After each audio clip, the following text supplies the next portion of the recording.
Hello friends, ఈరోజైతే మేము తిరుమలకి దగ్గరలో ఉన్న జపాలి హనుమంతుడి దర్శనం కోసం అయితే స్టార్ట్ అయిపోయాము. సో ఈ హనుమంతుడి టెంపుల్ ఎగ్జాక్ట్గా తిరుమల నుంచి 4 కిలోమీటర్స్ దూరంలో ఉంటుంది. సో ఇక్కడ మీరు తిరుమలకి వచ్చినట్టయితే ఈ ప్లేస్ని కంపల్సరీగా కవర్ చేయండి. ఈ ప్లేస్ చాలా బాగుంటుందండి, చాలా పాజిటివ్ వైబ్స్ ఉంటాయి. తిరుమల నుంచి జపాలి వెళ్ళడానికి చాలా ఫ్రీ బస్సెస్ అవైలబుల్ ఉంటాయి.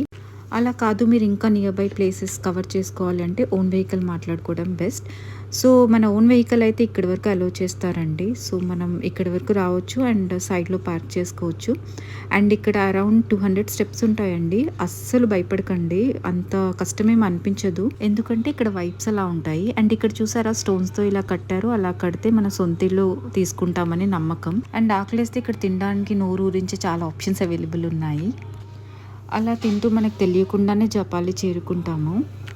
ఇక్కడ ఎంటర్ అవ్వగానే పూజ ఐటమ్స్ కొనడానికి స్టాల్స్ ఉంటాయి. మేము ఆకు పూజ చేయించడానికి తీసుకున్నాము. అండ్ ఇక్కడ ఫ్రంట్లో మనకి పెద్ద చెట్టుకి స్వయంగా వెలిసిన గణేశుడి దర్శనం అయితే అవుతుంది. అండ్ ఇక్కడ చూసారా, మేము ఒక స్పెషల్ ఫ్రెండ్ని మీట్ అయ్యాము ఇవాళ. ఇవి మనతో చాలా ఫ్రెండ్లీగా ఉంటాయి. అండ్ ఇక్కడ ప్లేస్కి చాలా స్పెషల్ అట్రాక్షన్. అందరూ అసలు వీటినే చూస్తూ ఉండిపోయారు. ఇక్కడ వాతావరణం, చుట్టూ చెట్ల మధ్యలో టెంపుల్ చాలా ప్రశాంతంగా ఉన్నిందండి. ఈ ప్లేస్లో ఒకప్పుడు జపాలి అనే మహర్షి హనుమంతుడి దర్శనం కోసం జపం చేశారంట. ఆ టైంలో హనుమంతుడి దర్శనం అయితే ఇచ్చారు తనకి, అందుకే ఈ ప్లేస్ పేరు జపాలి తీర్థం అని పెట్టారు. ఈ ప్లేస్లో 2 కోనేరులు అయితే ఉంటాయండి. ఇలా కొంచెం ముందుకు వస్తే ఇక్కడ రామగుండం అనే కోనేరు ఉంటుంది.